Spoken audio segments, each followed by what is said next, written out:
I'm Cassidy, one of your Indianapolis Colts cheerleaders, and you're watching the Believe in Colts podcast. Welcome back to Believe in Colts. I'm Lawrence Owen. With me, as usual, are my guys Jerraud Powers and Rodney McLeod. And as you can see here below me, we have a very special guest, Eagles pass rusher Brandon Graham. Brandon, thanks for coming on the show, man. Hope everything is going well for you this offseason. Oh, man, everything's going well. It's a short off season because I really just took a week off and then I started back just working out, just making it to that last game. But yeah, man, it's been a fun off season so far, back taking the kids to school and picking them up. So right now, I got time to kind of just get stuff done. So it's been a good off season. Awesome. Well, I'm going to go ahead and let Jerraud open things up real quick then. Jerraud? Man, so coming off of the Super Bowl, we're just going to jump right into it. Coming off of the Super Bowl, I know what it feels like to play in the Super Bowl, play in a tight contested game, and then come up short. I was in Super Bowl versus the Saints back in 2009. We didn't win that one with the Colts, and I just remember the feeling of just disappointment. Everything we had accomplished in the season and, all the accolades and all those things, it just didn't matter just because of the importance of winning that game. What were some of the feelings and thoughts? Because I saw you stuck around to kind of see some of your old friends, Andy Reid and some of the other guys that you're connected with that's been with you at Philly. What was some of the thoughts that was going through your head as you're congratulating them while at the same time kind of soaking in sorrow with the loss or dealing with the loss as well? Well, I was having that battle as soon as the confetti started coming out of, man, run in. No, I was like, no, you know how you having that battle? Yep. Get mad, but it was like, nah, go out there, you will want the same. So I went out there, I congratulated everybody. I said I wanted to see some people I haven't seen, and I ended up going up to Coach Reid because he was the last one that I didn't go see. And man, it was relaxing for me towards the end when I was like, man, I'm so happy I didn't run away from it, because everything right now is okay. Like, I'm all right. Like, I know we lost, but like you said, man, it was what you accomplished that season. Like, man, we did all this stuff and somebody had to win, somebody had to lose, but I understand it. I'm so thankful to be able to have made it to the Super Bowl, because as you know, man, some people don't never even sniff it. So I was happy to even have Robert Quinn, who haven't even sniffed it at all, be able to, him come here, and then we go exactly where we said we wanted to go, and that was the Super Bowl. We didn't win it, but he was just more thankful, and I was so thankful for sure, just for just the year we had, man, because it was a magical year. And I just want to remind everybody that even though this is the offseason for the NFL, BetOnline still remains your number one source for all your sports betting this season. Not just NFL, but baseball, basketball, hockey. Doesn't matter what it is, they are the guys to go to. You'll always find the latest odds, team matchup info, player news, and game trends at BetOnline. BetOnline features live betting, free contests, live scores for almost any sport or game imaginable. We're the fastest and easiest way to bet on all your favorites, leagues, and events. Head to betonline.ag to join and receive your 50% welcome bonus on your first deposit. Make sure to use the promo code BELIEVE, that's BLEAV, to receive your rewards. BetOnline, where the game starts. Rodney? No, yeah. I mean, the year was incredible, man. And like I text you that, I'm watching you guys, and I say, man, you guys have a lot to be thankful for, and to make it that far, like you said, I know when we ran it, man, it took me 6 years to get there. So, I think you have to appreciate every moment and everything that comes with the game itself and that season. But it's interesting, you just brought up Rob Quinn, right? A guy that I played with in St. Louis. And you guys had a hell of a year, to be honest. You guys were probably the best, pass rush defense and D-line in the league. So just talk to us a little bit about, what it really took, I guess. What I'm saying? Like, how did that form, the chemistry you guys had, to be able to perform at the high level that you did, throughout the year, and really kind of put the defense on your back a lot of times. You know what, man? I think it was a togetherness with like the coach, the players, because the coach sometimes, man, you know how it is when you're doing individual. You like, come on, coach, throw us a bone. But coach, like, nah, like, right now, y'all boys is in a prime spot. Keep going. Like, keep pushing. And in those moments, we thankful for those because those are the moments that carried us, you know what I'm saying, in those games when stuff happened. Because, you start having that belief and you start having that confidence going into the games. And I think our coach was number one on having us prepared up front, and then that communication that you got to have out there. Getting the call from TJ, then up front, if we got stunts, we got to make sure that we always on the same page because blown assignments is one that could beat us. If you're supposed to be somewhere, you're supposed to be somewhere. And so we had a fire system. You know how that go. We do what we do in the room. You gotta hold yourself accountable. Yeah. And it was a real accountability this year that was cool every week, man. And it was a competition too within the boys that you can feel, but it wasn't to the point where we couldn't talk about something if it got over the line. You know what I'm saying? Because we had some stuff we dealt with during the year. You know how it was the year we won. You always got something you got to deal with, but I was happy that we handled it like grown men in the room. We had a couple times where coach had to say, don't mess this up. Don't mess this up. Don't be the reason we messed this up. So we had, it was some stuff, boy, that was going on, man, that it was cool that we just nipped it in the bud and just moved on, and people really moved on. So, man, I'm like I said, I learned a lot this year on what it takes for real, because I had to say some stuff that sometimes you ain't comfortable to say as a leader and go to somebody, and it's the way you go to somebody. And I mean, you just don't know how people going to take how you come at them. I prayed about it, man, and we made it through. But it was a fun season for sure. That's real. I'm gonna kind of pivot a little bit here. You've been in the league 13 years, and you didn't start your career off maybe with the expectations that was surrounding you with your pick in the draft, right? And there's a lot of other players that come into the NFL that just doesn't seem to meet those expectations for one reason or another their first couple of years. Is there any advice that you could give some of these young guys that just aren't having what they want productivity wise to keep their mind focused and continue on and hopefully produce to where they want to produce over the course of their career? What I could say, number one for me was social media. I had to get off that until I had the confidence to flip it and make it one of those motivating things other than something that really was hitting my heart deeply at the time, because I was a bust. I was what people were saying at the time, and it hurt.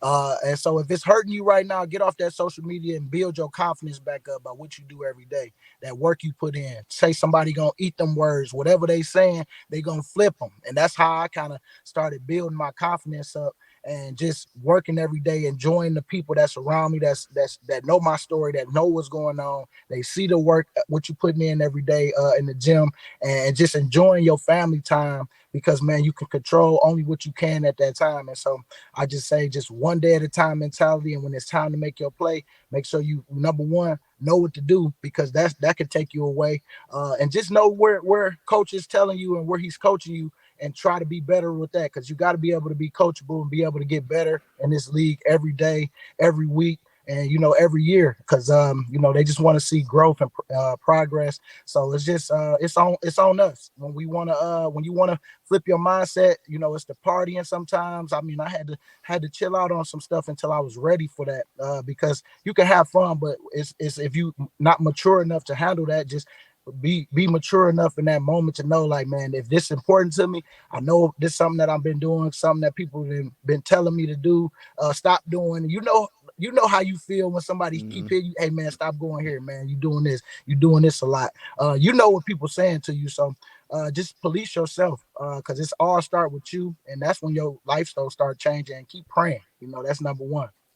Man, so 13 years straight out of Michigan, 13 years, you blink twice, you 13 years in. My first question is, when you first got into the league, did you have a certain number of years that you like, man, I got to get to this number? I know when I came in, I think, you know, I came in a year before you in '09, and the magic number around that time was like, man, get to 10. Get to 10. Everybody just wanted to get to 10. So what was your number when you got drafted, if you had one? Well, you know what, man? It was 10 at first, but Ray Lewis always been the guy that I looked up to, because I played linebacker before I got big and they moved me to defense. Hey, but you know, best decision ever. But you know, when I started being able to see that I could really go, and I'm not feeling as bad as it used to be back in the day, you know, of the practices, because I had Andy Reid my first year. Boy, you know, '09, you say '09, you know what? 2 of days. For real. That I was just missed that. and it had me questioning if I really love football or not. You know what I'm saying? Like that. But you know, the way the game is now, man. I mean, I told wifey 2 more years and then we call it. I just want to say 15, hopefully with the Eagles the whole way. Now that I've been here, completed 13, going on 14 now, man. Just trying to take it year by year, but I'm just really enjoying it because I'm still playing at a high level, and I know Father Time has his time when it's coming. But right now, man, I'm just taking full advantage and still having fun playing.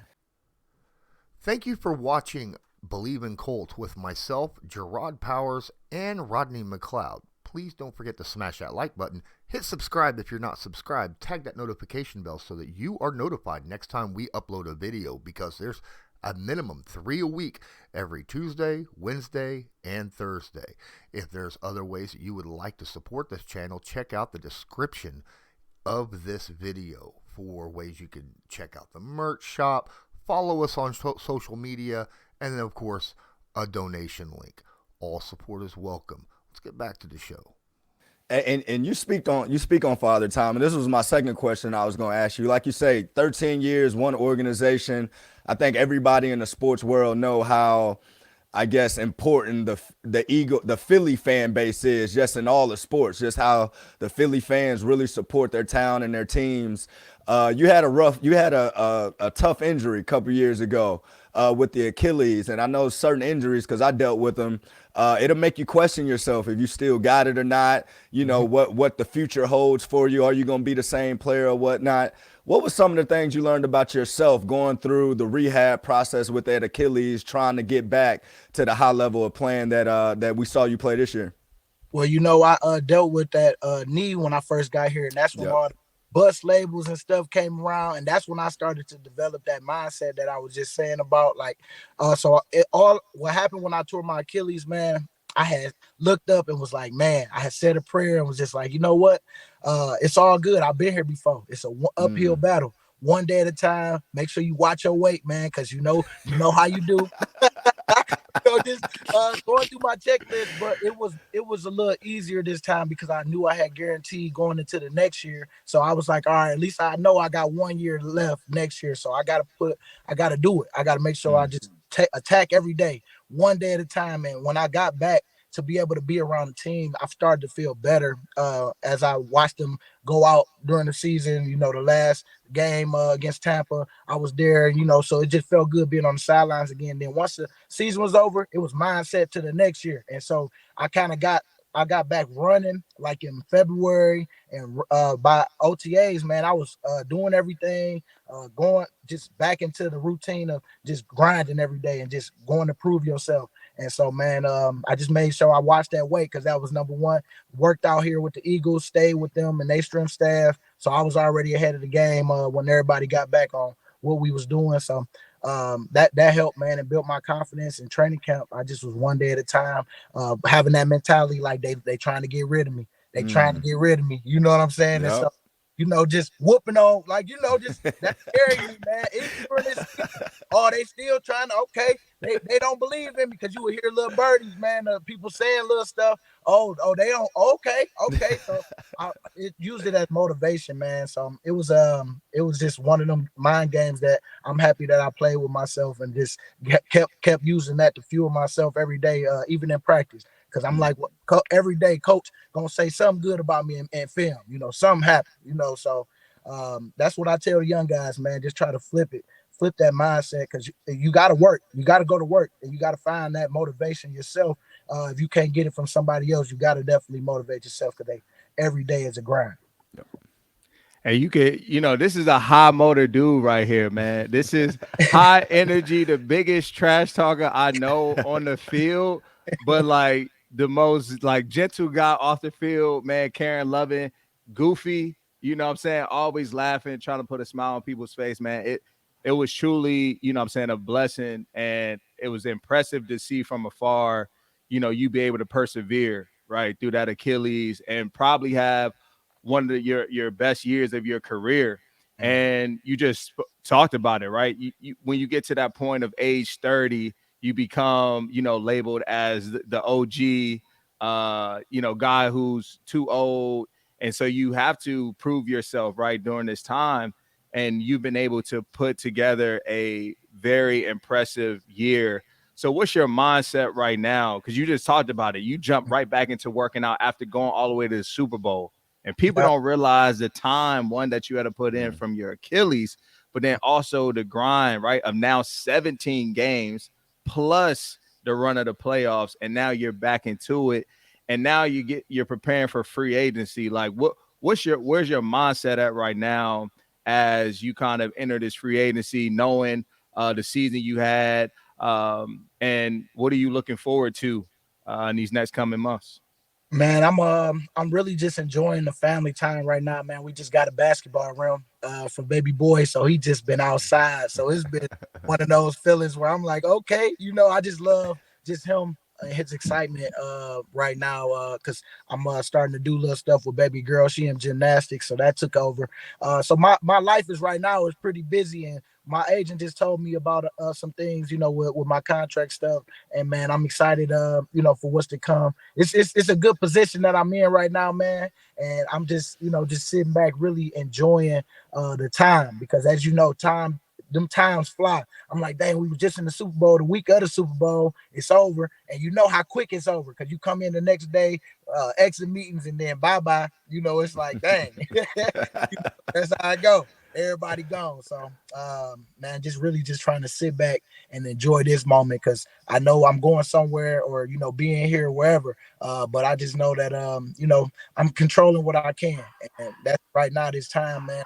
It's good times, even during the chaos with us losing the Super Bowl, because that's what I hear more than anything. What happened, we love, but they want to know what happened, in my mind. So I'm like, y'all seen everything we seen. The defense, we did all we could at the end of the day, and we went out the way we were supposed to go out, and that's how I look at it. So yeah. I know Philly are going to always constantly remind you about what I'm saying, your most recent game. They don't let too much stuff pass them by.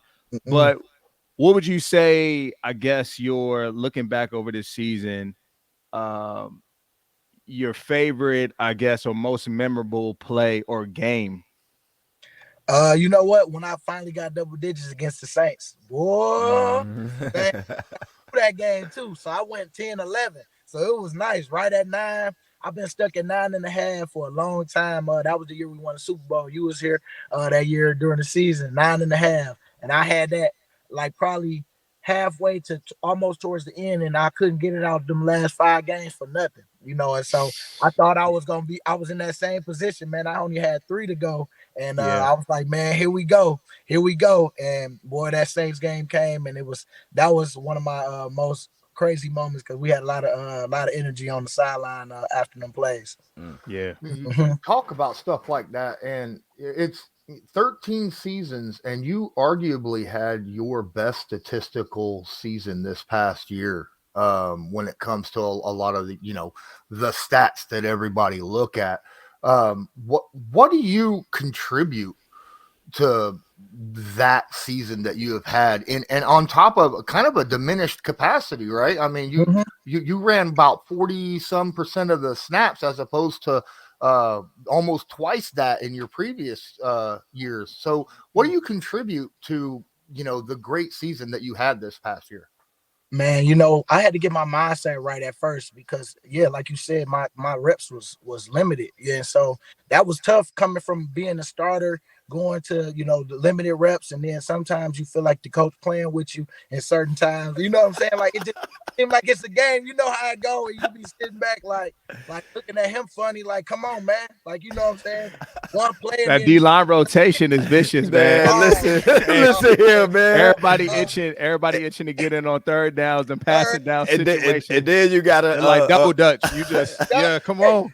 then you got a group full of dogs in there, so it's just like everybody wants, and I'm always looking to the side like, whoo, all right, nobody coming, I'm good. Yeah. You know what? That was in the beginning, but afterwards, though, man, I was like, every rep count. All right, babe. All right, B, let's go. Every rep count. Yeah. And on first down now, they passing the ball, so you better be ready for when there's play action. You know what I'm saying? Like, that's why I said my mindset changed, because at first, that Lions game, it was tough, man, on the whole game. And then as soon as I start acting right, I finally get a sack at the end. I got a half, but it was cool, you know. And I'm like, B, why is you tripping? Like, having these mind games, man, I'm telling you, you know how it go when you in them moments. You gotta try to, you know, do what's not the easy route of pouting and doing all that you want to do. And man, I had them battles this year because that was tough. This is the first time I really came off the bench for real since I started, when I first started, you know. So it was one of those, you know, where I was proud of myself. Like towards the end, even the Super Bowl, I was just like, man, whenever somebody need me in, I'm ready, you know. And that's just the mindset that I had to have this year. And I, you know, even helped some of the younger guys that really thought they should be playing more because they was balling. But I told them, they're going to give them the keys, but make sure you handle this the right way, the way you're supposed to. And because look at my situation. I mean, I could be crying too, but we out here, man, we working, and you taking full advantage of them reps when you get them. So that's what I would say I credit just the mindset and just the prayer, man, of just developing that mindset over time, because it wasn't easy in the beginning. Man, that's what I was about to ask you. Where you get the mental games from? Do that go back to Michigan and college? Because I used to do similar stuff to where I used to talk myself into things. You know, some people used to be like, man, is he talking to himself over there? And it's just, you know, you're just playing the mental games. And I see you at, you know, the coin flip, you know, you off rip, you letting the other teams know, not in like a negative way, but you just in your mode of talking trash, being yourself, having that high energy. How far does that date back in your football journey, whether it's little league, high school? Like, how long have you been that type of guy? Man, it's been a long time. I was like, you know, my dad is the one that talk a lot of trash. And so he played basketball. And when I used to go see him play his little pickup games, and you start to see what he do and all that little stuff, you know, I felt like that's where I kind of got it. I mean, that's where I got it from for sure. Cause we talk the same, we look the same, built the same, all that. Like, so it's so funny, man. We got the same laugh. Just identical, and I think it's just from him. And you know what helped me a lot too? Chip Kelly days helped me a lot too, man, because Chip used to bring a lot of people in talking about that mindset that you got to have. You got to talk yourself into it instead of talking yourself out of stuff. And so we, you know, that even just solidified, like, man, you got to make sure you stay conscious of your thoughts, man. You got to make sure that you don't let a lot of stuff sneak in. You know, them habits that you develop, and, you know, it's starting to cloud some of the stuff, even like relationships, man. Like, you know what I'm saying? Like, it's helped me in my marriage and all that. Like, you know what I'm saying? Just trying to look at it from that point of just trying to be, you know, competitive on, like, not doing the easy wrong, you know what I'm saying? And, you know, doing the hard right, you know. And so that's where, you know, I just keep talking to myself. It's one day at a time, man. It's different every day.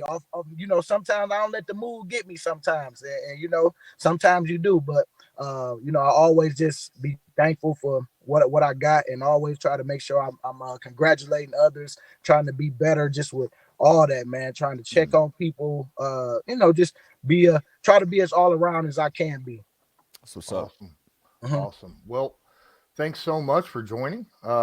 This is eye-opening. Appreciate you taking a little bit of time out of your off season and your day to come on and talk about football and everything that goes along with it. I hope you have a wonderful off season. Hope you get what you want when it comes to this free agency. You talked about wanting to Sounds like run it back with the Eagles if you get that I opportunity. can't see him nowhere else but Philly, so I hope it's Philly too. Right. I hope it's You Philly. got to go and retire Eagle, man. I got to assume all them Philly fans got to love hearing that come out of your mouth, man. Trust me. Hey, and Rod, man, sorry I had to end the game one more time against them Colts. Hey, I know it was coming. We didn't even get into it. You know what I'm saying? It's all love. It's all love. But I know I heard you get a little quiet over there, you know, in that fourth quarter. I hear you barking. I hear you barking as loud. Woo! Y'all. Come on. I wish I had them bragging rights, dog. I was fighting hard. I'm like, man, I know. I'm like, yeah, this it. After this game, I'm gonna be talking my shit to him and everything. But no, I was all love, man. It was good to see y'all. That was a special moment for me. Man, that was, man. You know, that was, you know, and then even like stuff like that, when I seen everybody after they took an L from us, that's what went in my mind too on that last game. Like, I can't be like that because everybody had it was like a revenge tour for us. You know, people that played us this year, like you played us, Doug played us, a lot of people this year that want fans for real. And I get it. Like, I would have felt the same way. So you know, it was Andy cool, Reid was on that same type time. Y'all let me go, but they beat us on that. So man, you know, you got to be just a good sport about it, man, because I am over that part, because I am looking forward to the future now, trying to see how we do all that stuff. But you know how it goes. It's just you in that moment for a minute, but you got to get out of it quick, because you know it's a whole lot of life left and so much more other things that's coming your way. So you just got to be ready. Well, this was Believe in Colts, brought to you by Bet Online. I'm Lawrence Owen with Jerraud Powers and Rodney McLeod and Brandon Graham. And until next time, as usual, go Colts. Do you believe?